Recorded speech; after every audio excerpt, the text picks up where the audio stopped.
દાઢી કરી નાખો તો ભાઈ. ઉભો રે ભાઈ, ફોન મેકી દઉં. આયો. ઉભો રે ભાઈ, ફોન આવ્યો. હા જાનુ, કરું 2 મિનિટમાં ફોન. આયો. ઉભો રે ભાઈ, ફોન આવ્યો. હા બેબી, હા આવું. અરે તારા ફોને તો બહુ કરી ભાઈ. ના ભાઈ, જાનુ નો ફોન હે, ઉપાડવો તો પડે ને. આયો. ઉભો ભાઈ, ફોન આવ્યો. હા જાનુ, ચોકલેટ ને? હા લેતો આવીશ હાલ. ભાઈ હવે ફોન નો આવવા જોયો. ના હવે ભાઈ ફોન નો આવે.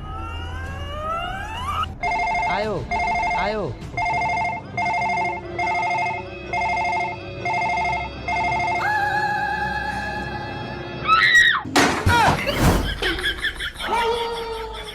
有人。